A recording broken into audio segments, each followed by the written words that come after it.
meus irmãos. Pais em crise, os obstáculos na criação dos filhos. Hoje não tem um texto para expor, mas um tema para abordar. Vou fazer a leitura de um texto em 2 Crônicas, mas eu quero pensar sobre esse tema, conforme eu prometi aos irmãos na semana passada. Eu li um livro, algum tempo atrás, e nesse livro eu me encontrei um depoimento publicado no jornal Los Angeles Times. Uma senhora de 70 anos, em resposta a uma pergunta daquele jornal, e a pergunta era: valeu a pena? O jornal estava fazendo uma pesquisa sobre criação de filhos. Repito, essa senhora de 70 anos deu uma resposta chocante e perturbadora. Eu queria começar essa reflexão perturbando os irmãos, tal como eu fiquei perturbado com a resposta daquela senhora de 70 anos sobre a pergunta: valeu a pena criar filhos? E ela disse o seguinte: não. Os primeiros anos foram difíceis, doença, revolta, falta de motivação. Um ficou seriamente perturbado, entrando e saindo de hospitais psiquiátricos. Outro seguiu o caminho do gay lib. 2 moram em comunidades alternativas, nunca mais tivemos contato. Outro acabou louco com a ajuda de um falso líder religioso que deveria estar na cadeia. Nenhum de nossos filhos nos deu nenhum prazer. Deus sabe que fizemos o melhor, mas fracassamos como pais e eles como pessoas. Essa senhora vive o pesadelo de todo pai e toda mãe. E qual é o pesadelo que tiraniza muitos daqueles que são pais? O perigo real, a possibilidade real de fracassar na criação dos filhos. A dramática história dessa senhora pode ser rara. A gente não encontra um caso desse todo dia. No entanto, eu estou convencido de que muitos fracassos poderiam ser evitados nesse ministério dos mais sagrados, formação de filhos, criação de pessoas, se nós, com diligência, temor, sabedoria, buscássemos diretrizes na palavra de Deus. Eu tenho certeza de que é possível criar filhos no caminho, sob a bênção de Deus, se nós humildemente reconhecermos as nossas fraquezas, as nossas limitações, e pedimos a Deus a sua graça, porque Jesus disse: sem mim, nada podeis fazer. O texto que eu quero ler está em 2 Crônicas 20, verso 12, vai ser projetado para facilitar a leitura. Você pode, eu encorajo, confirmar o endereço e o conteúdo do texto. Essa passagem é muito interessante, já preguei uma mensagem sobre esse texto, em que Israel se vê acuado pelos exércitos inimigos e o rei Josafá faz essa oração diante de Deus. Porque em nós não há força para resistirmos a essa grande multidão que vem contra nós. E não sabemos nós o que fazer. Talvez esta seja a sensação que muitos pais experimentam diante do desafio de criar filhos. Porque observe, quando o assunto é criar filhos, via de regra, o que eu tenho observado como pastor, conversando com famílias, com pessoas, é que muita gente se sente culpada. Culpada pelo que fez, culpada pelo que deixou de fazer. E há muitas pessoas alimentando este sentimento intrapunitivo. Ah, se eu pudesse voltar atrás. Eu teria feito isto. Eu teria evitado aquilo. Portanto, a alimentação de culpa e remorso, embora seja inútil e nocivo, é o que é mais comum em muitas famílias. Mas eu quero dizer aos irmãos que viver de lamento, viver de lamúrias, não vai ajudá-lo nesse processo. Nós precisamos pedir a Deus graça para identificar erros e corrigi-los. Corrigir tanto erros no modo de pensar, quanto no modo de agir. E buscar, repito, diretrizes na palavra de Deus. É possível, sim, criar filhos no caminho.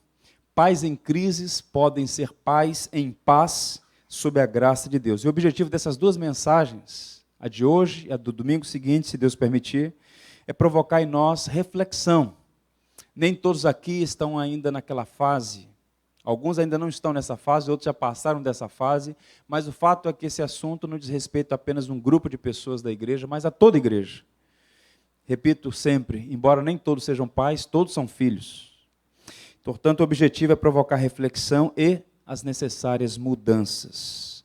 Por que eu tomei essa iniciativa e por que tratar esses assuntos? Porque a igreja ela está sendo bombardeada pelos gurus da educação, estão em todos os lugares. Eles condenam a religião, mas são os mais religiosos que existem. E eles querem determinar como devemos criar os nossos filhos. Vejam os irmãos que até o Estado totalitário que está a curso, em caminho, quer ditar as regras como você e eu devemos criar os nossos filhos. A prerrogativa de criar os filhos é dos pais de mais ninguém. É dos pais, é os pais. Diante de Deus tem a responsabilidade e o dever de criar os filhos. E diante deste bombardeio que a igreja vem enfrentando, a igreja precisa treinar os fiéis, treinar os crentes, os santos, os pais, as famílias, para esse ministério. Boa parte desses conselhos, eu diria, alguns desses conselhos não são ruins, mas partem de pressupostos equivocados, tratam superficialmente o problema. Eu quero apresentar 2 obstáculos que podemos enfrentar e que certamente enfrentamos, ou melhor, que precisamos enfrentar, para ser mais preciso. 2 obstáculos e no final vou fazer algumas considerações, algumas sugestões, alguns encorajamentos aos irmãos. Quais são os principais obstáculos que os pais enfrentam? São 2. Um é interno e outro é externo. O primeiro deles é o coração da criança. Ouça isso, meu irmão, para o bem da sua família. O coração da criança tem inclinação para o mal. E esta verdade, esta proposição está sendo questionada, ridicularizada, desprezada, e talvez seja esta a razão principal pela qual somos frutos de uma geração mais perdida. A quantidade de pais sem ter nenhuma habilidade na criação dos filhos, porque parte do pressuposto é que os filhos são anjinhos, quando na verdade o coração da criança é o coração do problema. Olha o que diz o livro de Provérbios, que é um livro de sabedoria, a Roquemá dos hebreus. A insensatez está ligada ao coração da criança. Eu poderia lançar mão de vários textos, como de Paulo aos Romanos, onde ele trabalha exaustivamente esse conceito da corrupção do homem, e até vou citar alguns textos do Novo Testamento, mas lancei mão de Provérbios porque é um livro de sabedoria prática. O que essa passagem está dizendo? O que é que os hebreus consideraram a partir da revelação e da própria experiência? Ao lidar com pessoas, ao lidar com crianças, a insensatez está ligada ao coração da criança. Eu pergunto aos irmãos, o que significa a palavra insensatez? Essa é uma palavra profunda, do ponto de vista teológico, mas que tem sido usada de maneira trivial e inadequada em nossos dias. Por exemplo, há pessoas que dizem, fulano é muito insensato, ou tal atitude é uma insensatez. Então observe que é uma linguagem, um vocábulo, uma palavra, que no cotidiano, no dia a dia, as pessoas usam inadvertidamente, sem reflexão, mas a origem, o conteúdo da palavra insensatez, na Escritura, na teologia hebraica, é mais profunda. A maioria das pessoas usam sem compreender isso. Olha o que Charles Swindoll, para citar um autor, fala sobre esse termo à luz da passagem do texto hebraico. O termo hebraico traduzido por insensatez significa estado do ser desprovido de sabedoria e entendimento. É a palavra usada para descrever a mentalidade e o comportamento de um indivíduo moralmente corrupto que vive em rebeldia contra Deus. É mais profundo que falar, fulano é insensato. Em outras palavras, quando o texto diz que a insensatez está ligada ao coração da criança, o que o texto está dizendo é o que nós podemos comprovar. E essa é a doutrina mais empiricamente comprovada, a doutrina da queda. Nós sabemos, por experiência, que as crianças, embora tenham valor e sejam dignas, como recentemente preguei aqui, elas têm um coração inclinado para o mal. Há uma corrupção inata no coração da criança. A criança nasce assim, todos somos filhos de Adão, inclusive os nossos filhos. Herdamos essa natureza insensata que tem 2 características, a mente incrédula, obscurecida, e também o coração rebelde contra Deus. O profeta Jeremias diz assim, O coração é mais enganoso que qualquer outra coisa e sua doença é incurável. Quem é capaz de compreendê-lo? O coração, na Bíblia, de modo geral, não é esse órgão que bombeia sangue. O coração é a sede mais intensa, mais profunda do ser. É o ser interior, é a personalidade mais profunda da alma. E o que o texto está dizendo é que nós, naquilo que somos de mais intenso e profundo, o nosso ser, lá dentro, a nossa alma, nossa vida, nossa personalidade, é corrompida. De modo que é incompreensível porque fazemos o que fazemos, porque não fazemos aquilo que devemos fazer, porque o homem é como é, são questões profundas. Repito, na cultura da linguagem, no Oriente de modo geral, o coração é um símbolo do ser interior, que na sua totalidade nasce corrompido. O coração da criança é inclinado para o mal. O depoimento do rei Davi: eu nasci em iniquidade, e em pecado me concebeu minha mãe. Davi usa duas palavras relacionadas aqui, que apontam, em linhas gerais, para a mesma condição, iniquidade e pecado. Davi está dizendo, olha, e ele está fazendo aqui uma confissão de pecados, de um episódio trágico na sua vida. O Salmo 51, um salmo penitencial, é a confissão mais linda que nós encontramos no Novo Testamento, no Antigo Testamento. E ele então, na sua leitura do que aconteceu, ele faz essa confissão, não se eximindo da culpa e da responsabilidade, mas dizendo apenas o seguinte: esta condição eu não aprendi. Não, eu herdei, é inata. Ambas as expressões de iniquidade e pecado apontam para uma deformidade na natureza humana. Mesmo as crianças, ouçam isso, mesmo as crianças, sem terem feito nem bem ou mal, já nascem com uma inclinação adâmica, com todo o potencial para transgredir a lei de Deus. E a primeira lei de Deus, exposta à criança, é a autoridade dos pais. Honra o teu pai e a tua mãe.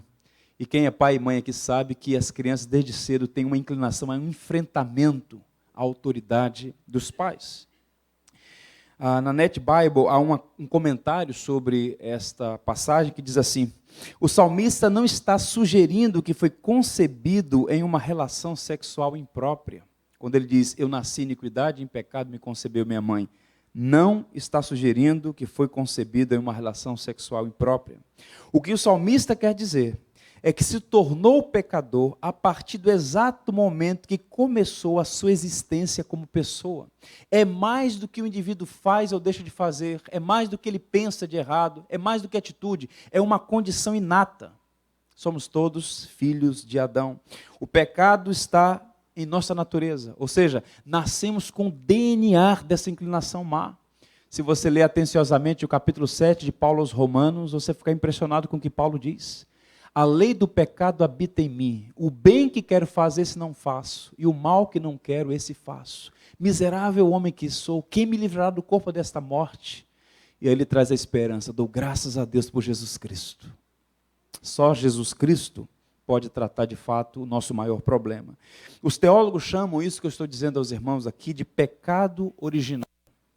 Essa é uma doutrina combatida em muitos círculos na atual conjuntura e praticamente marginalizada em muitos púlpitos, em muitas igrejas, mas repito, é uma expressão, uma teologia que explica, que traz à nossa mente algumas razões, ou nos explica por que o homem é como é, ou por que age como age. O pecado original é uma expressão cunhada por Agostinho, um brilhante teólogo da igreja, e essa expressão precisa ser esclarecida para evitar algumas dificuldades. Não significa que o pecado é uma coisa que pertence à natureza humana, tal como Deus a criou. Não, Deus criou o homem reto.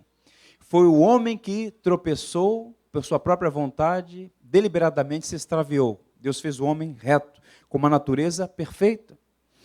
Essa expressão não significa que o pecado está envolvido no processo de reprodução e nascimento. O pecado original não quer dizer que você herdou fisicamente dos seus pais isso. É um mistério, como nós herdamos, mas o fato é que essa expressão significa outras coisas. Deixa eu lhes mostrar rapidamente para avançar aqui. O que é que significa essa expressão? Primeiro, a pecabilidade marca todos, desde o nascimento, está presente na forma de coração corrompido e de motivação errada, mesmo antes de cometer quaisquer pecados reais. Está na natureza humana. Eu pergunto aos irmãos, quando as crianças começam a andar, quando elas começam a tomar consciência de que existem, de que estão aqui, aniversário de 1 ano, para ser mais prático, as famílias se reúnem, os amigos, então, via de regra, as pessoas levam um presente, por mais simples que seja o aniversariante. E aí entrega o presente à criança, a criança começa a abrir o pacote, e tal, se ela se agrada, ela já sai correndo, já começa a brincar. Aí a mãe, então, constrangida, fala, filho, agradece. Como é que se diz? Obrigado. Em outras palavras, a criança precisa ou não precisa ser ensinada sobre gratidão? Sim ou não? Sim. E às vezes ela fala um muito obrigado ali, da boca para fora, que ela não está agradecida a coisa nenhuma. Ela está simplesmente querendo se entreter com o que ela ganhou. Estou falando alguma coisa do outro mundo? Não, né? Ok, então estou no caminho. Estou falando para mortais tal como eu. Pois bem, a criança precisa aprender a ser grata. Por quê? Porque não há gratidão inata ao coração, porque o coração já é corrompido. Coloque na internet, por exemplo, vídeo entre crianças brigando. Não tem nem força para levantar a mão, mas se pudesse, já destruía uma a outra. Elas não têm condição de brincar com 50 brinquedos ao mesmo tempo, mas não querem dividir. Elas vão ser ensinadas, treinadas a compartilhar. A criança não é boa por natureza. Este mito da inerente bondade humana é uma falácia que tem levado muitas pessoas a cometer vários equívocos. Nascemos inclinados para o mal. Segunda verdade, essa pecabilidade interior é a raiz de todos os pecados reais. O problema não é externo, o problema está no coração. Por isso, quando você corrige o comportamento de uma criança sem trabalhar as motivações do coração, você está simplesmente trabalhando com paliativo. A criança mentiu, você fala, olha, é errado mentir, não pode mentir. Mas se você não mostrar as razões pelas quais a mentira é danosa, é pecaminosa, não é simplesmente porque traz consequência, é simplesmente, fundamentalmente, porque a mentira é filha do diabo. E porque a mentira é um insulto àquele que é a própria verdade em pessoa, o próprio Deus. Corrigir o coração, mas simplesmente trabalhar comportamentos não ajuda, não resolve. Tem que trabalhar o coração, porque é do coração, disse Jesus, que procedem os maus desígnios. De onde vem a mentira? De onde vem o furto? De onde vem o adultério? De onde vem a altivez que se levanta contra o outro, inclusive contra o seu benfeitor, inclusive contra os pais? Como pode um filho se levantar contra o seu genitor? Isso acontece todos os dias, não apenas uma agressão física, filhos estão matando seus pais todos os dias. Ouça os jornais, veja a televisão. Por que isso acontece? Porque o problema está no coração, é a raiz de todos os pecados reais. E mais, essa condição é herdada de Adão, nosso primeiro pai e representante diante de Deus, ainda que essa derivação seja misteriosa, é real e verdadeira. Herdamos de Adão, o primeiro representante, nosso primeiro pai. Como isso se dá? Como essa herança nos vem? Não sabemos. Não é por genética, não é por questão física, mas de um modo misterioso. Nós somos filhos de Adão e herdamos essa condição. Há uma passagem no livro de Gênesis que diz assim: viveu Adão 130 anos e gerou filhos à sua semelhança. Todos nós somos filhos de Adão, herdamos culpa e condenação. Portanto, não somos pecadores porque pecamos. Esse é o princípio. Mas pecamos porque somos pecadores. Está na natureza humana. Jesus diz assim, olha, todo aquele que comete pecado é escravo do pecado. João vai à frente e diz, aquele que disser que não tem pecado é mentiroso e a verdade do Pai não está nele. Por quê? Porque ainda que o homem racionalmente diga, não vou mais pecar, a sua natureza o impele a isso. Está no coração. É como aquele homem que bate no peito e diz, eu tenho orgulho de ser humilde. Pastor, como eu tenho sido humilde? Ou seja, a humildade é uma coisa que quando você encontra é porque já perdeu. Ou seja, natureza humana. Mesmo coisas boas que você faz, coisas boas, estão maculadas de alguma maneira, porque a motivação não foi adequada. Que situação. O John MacArthur, que escreve um livro extraordinário sobre esse assunto, recomendo a vocês, A Educação dos Filhos segundo as Escrituras. Já recomendei esse livro algumas vezes e recomendo com entusiasmo. Ele diz assim nesse livro: toda criança vem ao mundo com uma capacidade insaciável para o mal. Mesmo antes de nascer, o coração humano já está programado para o pecado e o egoísmo. Basta observar a conduta das crianças. Somos assim, desde a natureza. De modo que o primeiro obstáculo que o pai tem na formação do filho, qual é? O próprio coração da criança. O que mais seu filho precisa, e eu vou falar exaustivamente sobre isso semana que vem, é de um novo coração. De um coração transformado, e só o Evangelho de Jesus Cristo pode operar essa mudança no coração. Deixa eu lhe mostrar uma foto. Quem é essa criança? A foto está em preto e branco, não dá para ver muita coisa, mas essa criança, ela é responsável, seria responsável no futuro pela morte de milhões de pessoas. Adolf Hitler. Eu pergunto, quando essa criança lindinha nasceu, será que os pais imaginaram que seria o filho símbolo maior, porque o nome Hitler é um símbolo de perversidade e maldade. Embora tenha tido outros tiranos mais terríveis do que Hitler, por exemplo, o Stalin conseguiu ser pior do que o Hitler, embora ainda endeusado pelos partidos que ignoram os fatos e a história. Hitler é um símbolo de maldade. Uma criança, repito, que no futuro seria responsável pela morte de milhões e milhões de pessoas. Mas por que ele fez o que fez? Não teve educação? Não teve amor dos pais? E aí as pessoas começam a pontuar as razões pelas quais a criança é o que é. E esse discurso que está acabando com o nosso país, da vitimização das pessoas. Ah, ele é assim porque não teve uma boneca quando era criança. Ah, é assim porque nunca teve um videogame. Ah, é assim porque não tem um tênis. Ah, é assim porque não tem escola. Então vai se justificando os pecados das pessoas, os crimes, baseado na infância que não teve, no amor que não teve. Essas coisas todas podem potencializar a maldade no coração, mas o homem é mau porque o coração é mau.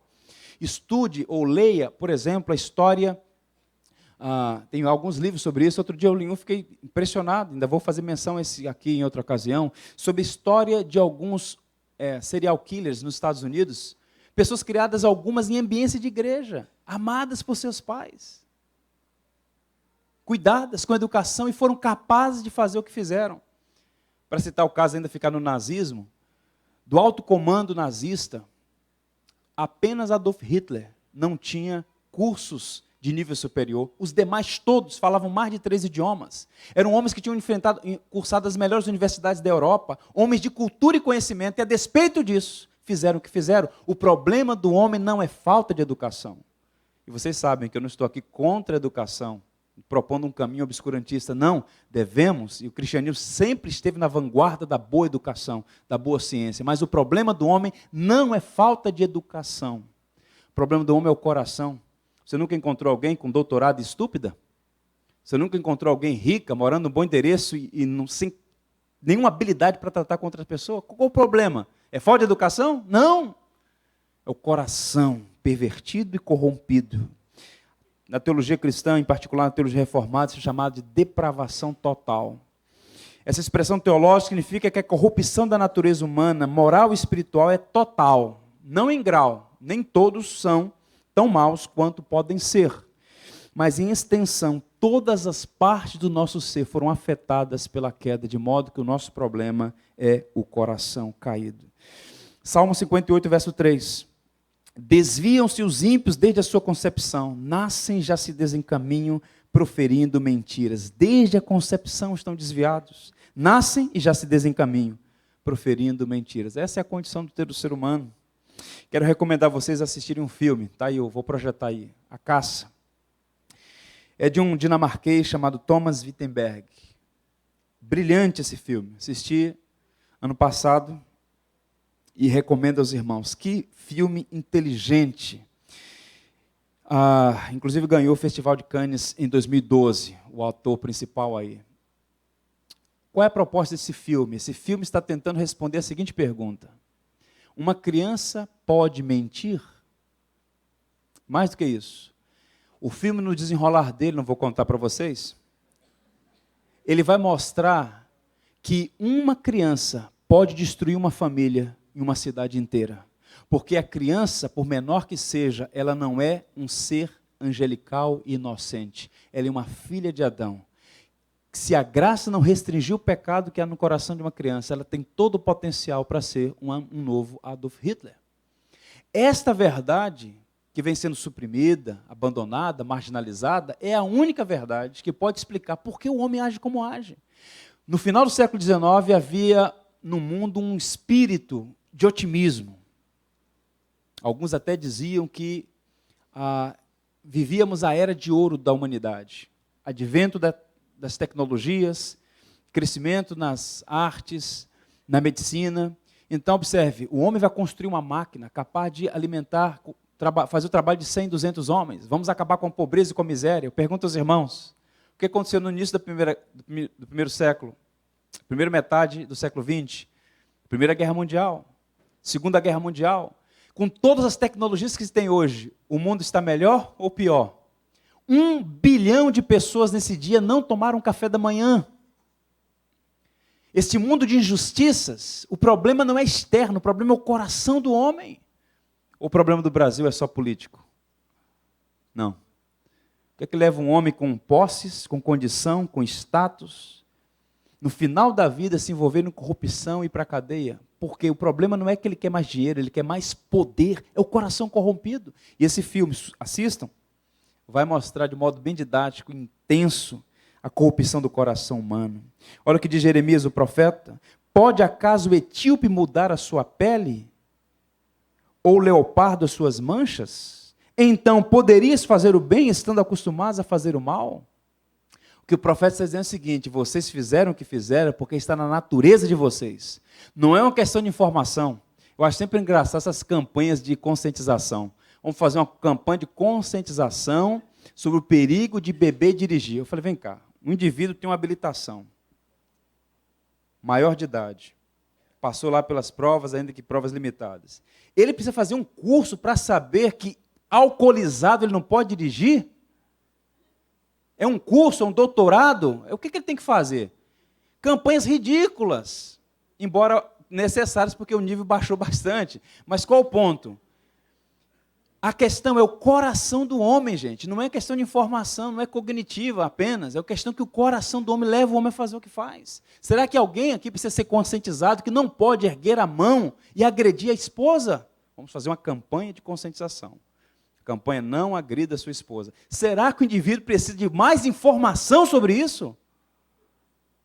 O problema não é externo. O problema é o coração corrompido. Para citar o Swindoll mais uma vez, ele diz: a rebeldia não é uma incapacidade de obedecer, é uma relutância em obedecer. É a escolha deliberada por ignorar a vontade de uma autoridade em favor da própria vontade. Está aqui a melhor definição que eu encontrei. Rebeldia não é uma incapacidade de obedecer, não é incapacidade. É uma relutância em obedecer. É a escolha deliberada por ignorar a vontade de uma autoridade em favor da própria vontade. O homem é rebelde, a mente é incrédula. Isso está presente desde o início, desde a queda. Qual é a aplicação aqui? Todos os filhos de Adão nascem inclinados para o mal. São rebeldes até que sejam regenerados. O que é que seu filho mais precisa? De um novo coração. Continue investindo na boa educação dos seus filhos, continue amando os seus filhos, continue cuidando deles, continue protegendo, continue valorizando, reconhecendo a dignidade deles, mas deixa eu lhe dizer, se seu filho não receber um novo coração, não estou dizendo que ele vai ser o pior dos homens, a pior das mulheres, mas ele vai continuar em rebeldia contra o Criador, e não há nada mais terrível para um indivíduo do que viver como se Deus não existisse, usurpando a autoridade que pertence ao Criador. O valor e a dignidade do homem está no fato de que ambos, mulher e homem, foram criados à imagem de Deus. No entanto, repito, essa rebeldia inata do coração corrompido é o primeiro obstáculo que os pais precisam enfrentar na formação dos filhos. Você tem um Adãozinho em casa, tá? Todo dia eu tenho orado: Senhor, transforma esse coração. O primeiro obstáculo é interno. E o segundo obstáculo é externo, o mundo. O mundo é um sistema de valores hostil a Deus. É um sistema, não é a criação. Já falei isso aqui exaustivamente. Não é a criação, não é a humanidade, porque Deus amou o mundo. A humanidade é amada por Deus, a criação é o teatro da glória de Deus. Mundo, aqui e na Escritura, uma das leituras de mundo é esse sistema de valores, de princípios hostil a Deus. Deixa eu ler para os irmãos uma poesia bem interessante. Vai ficar bem pequenininho a letra, mas eu fiz questão de colocar, talvez no futuro eu escreva um texto sobre isso. Um garotinho conversando com seu avô. Vovô, me fale sobre os bons tempos. Às vezes me sinto como se o mundo estivesse enlouquecido. Vovô, me fale, me leve de volta ao passado, quando a linha entre o certo e o errado não parecia tão nebulosa. É verdade que os amantes se apaixonavam e permaneciam um ao lado do outro, não importando o quê? Uma promessa era mesmo algo que as pessoas mantinham, não apenas algo que elas diziam. As famílias abaixavam mesmo a cabeça para orar. Os pais nunca iam embora, não é mesmo? Ó, vovô, me fale sobre os tempos ou sobre os bons tempos. O que eu quero dizer é o seguinte: o mundo, por definição, é esse sistema caído, é o pecado social. O mundo jaz no maligno, como diz João, o apóstolo. Nós vivemos num sistema anti-Deus. No entanto, observe, a história vai testemunhar isso. Quando o evangelho, o genuíno evangelho, é proclamado e soberanamente Deus opera, há um impacto sobre a comunidade, há um impacto sobre a sociedade, e valores da cultura são transformados. Mesmo em sociedades onde a maioria não era cristã, houve transformação da cultura, de modo que a sociedade desfrutava do impacto secundário dos benefícios do evangelho. O que significa isso? Mesmo a família não sendo cristã, ela vivia num contexto onde havia valores. Por que eu respeito ao meu pai? Porque ele é o meu pai. Por que eu respeito ao professor? Porque ele é o professor, ele é a autoridade. Por que eu respeito o policial? Porque ele é um oficial de justiça, cuidando da sociedade. Esses conceitos todos na sociedade, à medida que ela foi sendo enfraquecida, os valores cristãos, o moral judaico-cristão foram sendo enfraquecidos, a sociedade começou a sofrer as próprias consequências. Você pega algumas nações onde o cristianismo foi muito forte, pelo menos o cristianismo protestante evangélico, nações como a Holanda, para ficar os países da Escandinávia, Suécia, Noruega, Dinamarca, próprios Estados Unidos, nações fortes. A maioria não é cristã, genuinamente cristã, mas a sociedade inteira tem padrões morais. Ainda hoje, na Europa pós-cristã, os padrões estão lá. Eu estava numa dessas viagens, fazendo umas fotos com um amigo no museu, tão impactado com o que eu estava vendo, nós deixamos um tripé que a gente estava gravando um vídeo do lado de fora, e ele esqueceu um microfone dentro da igreja. Aí saímos e tal, começamos a conversar e tal, de repente falei, vamos fazer um vídeo aqui que eu acho que fica interessante. Ele falou assim, cadê o microfone? Eu falei, cadê o tripé? Eu falei, caramba, corre! Aí saímos correndo. Quando eu cheguei, o tripé estava no mesmo lugar que eu havia deixado 2 horas antes. Aí corremos para dentro da igreja. Aí no final, um stand lá, falei, moça, nós esquecemos aqui o microfone. Ela, pois bem, senhor, é esse? Alguém encontrou e deixou aqui na recepção. Eu pergunto, foi um cristão que encontrou e entregou? Não sei. Mas qual o ponto? Honestidade, valores, princípios de uma sociedade que não é cristã, na sua maioria, mas que foi influenciada pelos princípios morais judaicos cristãos. No Brasil, meu Deus do céu. Olha, eu encontrei, meus irmãos, isso aqui e dá um testemunho até nas igrejas, né? Sabe quem é o dono, mas não, achado não é roubado, né? Tem até filosofia. Qual o ponto, irmãos? Nós vivemos numa realidade em que os pais estão perdidos. O coração da criança é inclinado para o mal. E o mundo no qual as crianças estão inseridas é mal, pronto. Vou fazer o quê? Senhor, me leva. O que eu mais tenho visto são pais perdidos em um mundo completamente diferente daqueles que eles cresceram. Irmãos, deixa eu dizer, nós estamos vivendo, e por isso a gente está com dificuldade de entender algumas coisas com mais clareza, porque nós estamos vivendo o processo, nós estamos no meio do processo. Há 30 anos, o mundo era completamente diferente desse mundo hoje. Completamente, em muitos aspectos.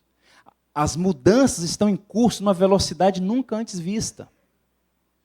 Esse fenômeno da pós-modernidade. O que é que os estudiosos estão apontando aí, fazendo essas leituras, seus prognósticos, já há tempos, há décadas. O Alvin Toffler, por exemplo, é um desses sociólogos, futurólogos, fazendo leituras e prognósticos da sociedade. A modernidade começa com a Revolução Francesa, em 1789, segundo alguns, para colocar um marco, e termina em 1989, com a queda do Muro de Berlim. 200 anos. E a partir de então, nós estamos vivendo um novo momento na história, com mudanças significativas, algumas boas. Na área de tecnologias, por exemplo, irmãos, um smartphone hoje tem mais tecnologia do que a nave que foi à Lua em 1969. Então você tem nas mãos o que um astronauta tinha em 69 quando foi à Lua. A tecnologia em um smartphone. Isso é impressionante ou não é? É impressionante. Então houve mudanças boas, significativas, velozes, radicais e irreversíveis. Mas, junto com essas mudanças tecnológicas e outras que eu não vou entrar nos pormenores, houve mudanças morais, mudanças nos princípios, nos valores. A sociedade hoje ela é não apenas pós-cristã, ela é anticristã, como eu vou mostrar aos irmãos. E nesse ambiente é que seu filho está vivendo. O meu filho está vivendo e que vão continuar vivendo. Sabe Deus até quando? Deixa eu rapidamente mostrar, por causa do tempo, alguns elementos deste mundo pós-moderno. Apenas comentar, embora já tenha falado aos irmãos em outra oportunidade, alguns desses princípios, dessas realidades, características, melhor dizendo, da pós-modernidade. Primeiro, o secularismo. O céu é aqui, curta a sua vida. É o que diz o secularismo. E a filosofia diz o seguinte: a secularização é um processo que imprime uma cosmovisão materialista. O mundo no qual vivemos é escravo dos limites do universo material. Ou seja, só há, faltou o H aqui, tá ok? Só há espaço para aquilo que se pode ver, tocar, pensar e medir. Sendo assim, não há espaço para o transcendente, para o metafísico, para o sobrenatural. Essa é a realidade. Nós vivemos num mundo em que realidades metafísicas e espirituais são completamente ridicularizadas. Então você chega para o seu filho e fala: filho, eu estou orando por você. É mesmo, papai? Por que você está orando? Eu estou orando para que Deus te dê graça, você seja salvo, você vai viver eternamente com Cristo no céu, na glória, na eternidade. Ah, pai, é bom, né? Mas olha, se o senhor puder me dar um smartphone no Natal, eu vou ficar muito agradecido. Ou seja, as realidades espirituais estão sendo postas de lado. Mas por que isso acontece? Porque nós vivemos numa sociedade secularizada, inclusive os crentes. Só existe o que é físico, que é tangível, que eu vejo. É neste mundo que seus filhos estão sendo criados. Então você tem essa realidade. Ninguém mais pensa na eternidade. Semana passada eu preguei um sermão sobre enfermidade, desencorajei muita gente a fazer campanha na Universal. Alguns ficaram satisfeitos, outros não estão satisfeitos, mas qual o ponto? Ninguém quer morrer, porque todo mundo quer viver aqui e agora. Todo mundo está pensando aqui, no bem-estar, na qualidade de vida, no feriadão, no próximo feriadão que vai surgir, vamos para lá, vamos fazer um passeio e tal. A vida está centrada no que é físico, no que é real, no que é tangível. É assim que nós estamos. E os filhos estão sendo doutrinados nessa direção. Quando vocês investem de fato na formação dos filhos, levando-os a crer que a vida não termina no jardim da saudade, no cemitério da cidade, mas que há os portões da eternidade. E quando o homem cruzar esses portões, ele vai comparecer diante do Criador para ter uma vida de bem-aventurança eterna ou de juízo eterno e irreparável. Pensamos sobre isso? Como falar do evangelho para os filhos numa sociedade como a nossa? A secularização é filha do materialismo. E o materialismo é a mãe do consumismo. Deixa eu mostrar dar uma informação para vocês. Olha aí. 83% das crianças são influenciadas por publicidade, 52% por produtos associados a personagens famosos, 42% por influência de amigos, 38% por produtos que oferecem brindes e jogos, 35% por embalagens coloridas e atrativas. São valores impregnados em nossas crianças. O mundo secularizado que existe aqui. Essa estrutura supra não existe. É o marxismo. Karl Marx dizia que no céu é oferecida a torta de maçãs para os tolos.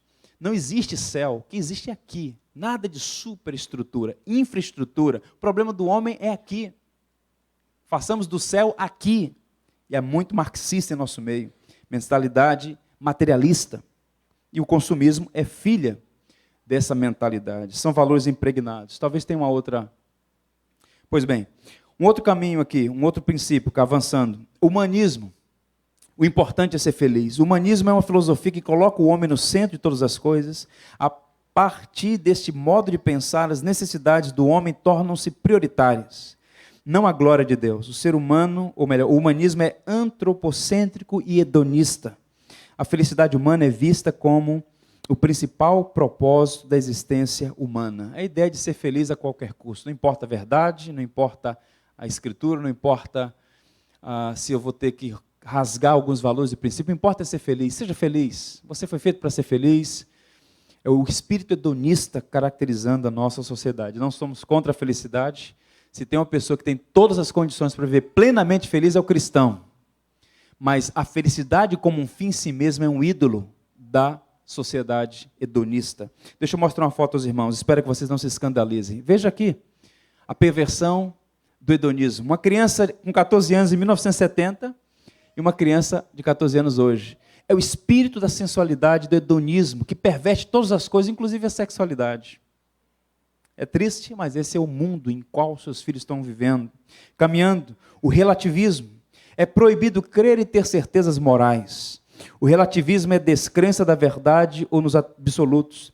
A verdade foi relativizada de tal modo que agora é plural. A minha verdade não é a sua verdade. Cada um tem a sua. Então, cada um vive da maneira como quer, da maneira como entende. Esse mundo plural de incertezas éticas. É um indivíduo que duvida de que, de fato, existe uma verdade total ou absoluta, como alguns sugerem. É interessante notar porque isso está presente em tantos circuitos, tantos círculos, né? Esse debate político atual, que na verdade não tem nada de atual, é antigo, aponta para essa perversão da moralidade, dos valores éticos, a relativização. Vejam, por exemplo, o discurso da agenda LGBT. Respeitem a nós. Nosso direito de ser o que queremos ser. O discurso da tolerância. E a palavra tolerância ela foi completamente esvaziada do seu conteúdo. Tolerância hoje é não apenas respeitar o que o outro pensa, é simplesmente impor sobre o outro como se fosse verdade. Deixa eu lhe mostrar uma imagem triste, aconteceu recentemente na Argentina, na cidade de Mar del Plata. Um movimento desses querendo invadir a Catedral Católica de Mar del Plata para profanar o templo católico lá, simplesmente porque a igreja prega contra, à luz das escrituras, contra essas coisas, sobre a prática homossexual, por exemplo. E agora eles tinham o direito, queriam ter o direito de entrar na igreja e profanar, como já fizeram em várias igrejas, de entrar, jogar as coisas no chão, quebrar, profanar, entrarem nus no templo, fazendo orgias. Ou seja, querem tolerância, mas são intolerantes. Aí um grupo de jovens católicos foi para a porta da igreja, aqui vocês não vão entrar. É nesse mundo anti-Deus e anticristão que nós estamos criando os nossos filhos. Isaías, o profeta, diz assim, Isaías condenando isso no 8º século antes de Cristo. Ai dos que ao mal chamam bem, e ao bem, mal, que fazem das trevas luz, e da luz, trevas, e fazem do amargo doce, e do amargo doce. Perverte, muda. A verdade não é essa, a verdade é a minha verdade, não a sua verdade, e aí começa essa confusão toda. Caminhando para concluir esse ponto. O inclusivismo, a opressão do politicamente correto. A política inclusivista sugere total complacência para com o pensamento de outros quanto a política, sexo, religião, raça, gênero, valores morais e atitudes pessoais, a ponto das pessoas nunca estarem, ou melhor, nunca externarem seu próprio ponto de vista, de forma a contradizer o ponto de vista dos outros. Ou seja, você não pode mais falar o que pensa.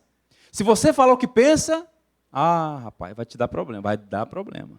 O mundo levanta a bandeira da tolerância, mas se você falar o que você pensa, você está perdido. Desde que você fale o que eles querem ouvir. É o inclusivismo, a opressão do politicamente correto. As pessoas estão tendo medo de opinar, medo de falar a verdade. É nesse mundo que seus filhos estão. Você envia seu filho para a escola, mande, peça a ele para ser firme lá e falar sobre os valores cristãos, sobre o que a Bíblia pensa. Ele vai ser bombardeado num sistema que clama por tolerância, mas não tolera o cristão. Todo mundo fala de tolerância, as religiões, mas se tem uma religião perseguida e marginalizada é o cristianismo. É a fé cristã.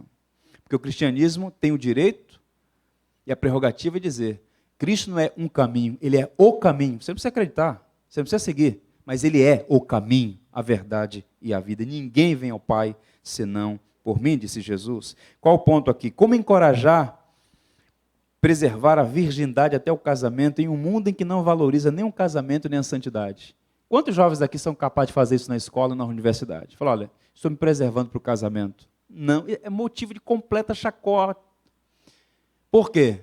Porque nós vivemos numa sociedade inclusivista, do politicamente correto. E não é politicamente correto você não começar a sua atividade sexual, sua vida sexual, quanto mais cedo, melhor. Então vocês, não, eu tenho a opção de não querer, eu tenho a opção de esperar até o casamento. Mas você vai ser bombardeado se fizer assim, porque nós vivemos neste mundo em que tudo é permitido, menos os postulados da fé cristã.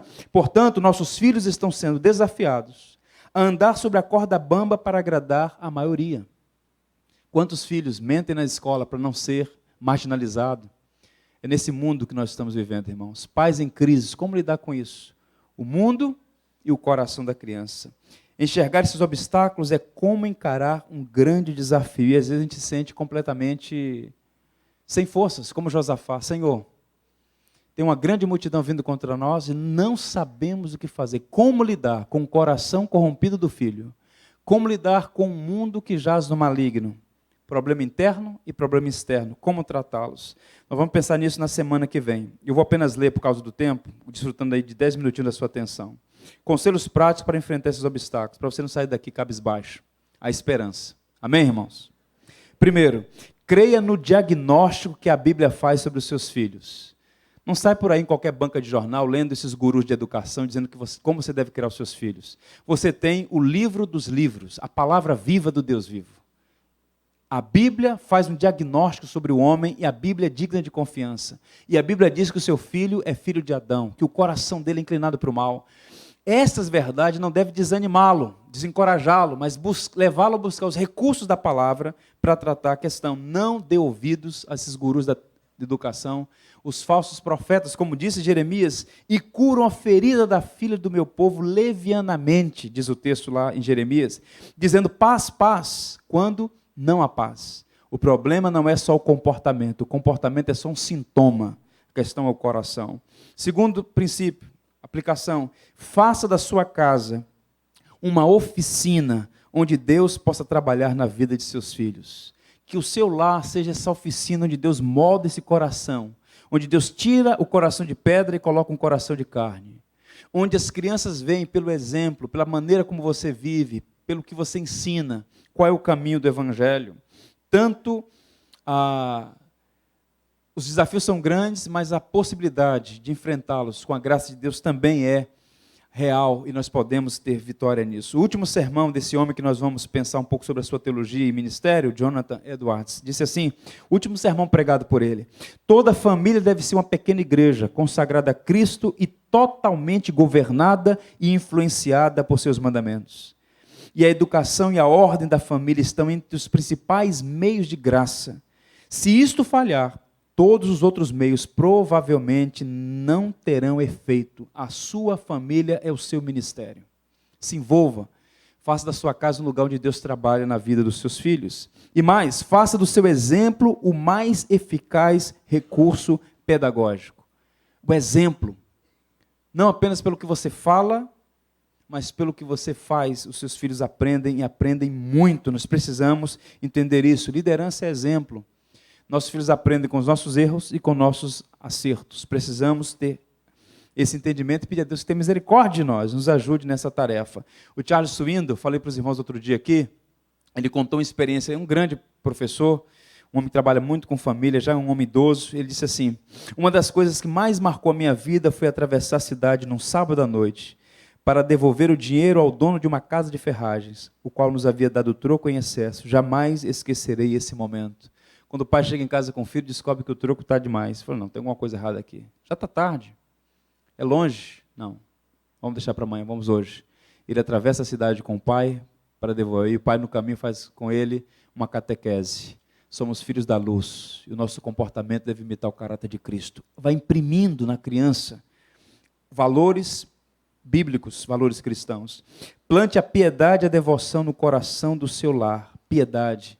Abandonou-se praticamente o culto doméstico. Os pais não ensinam mais os filhos a orar, não ensinam mais os filhos a ler a Escritura, não aprendem mais teologia com os pais. Com quem vão aprender? O lar tem que ser esse ambiente onde pulsa a piedade, a devoção, onde Cristo reina.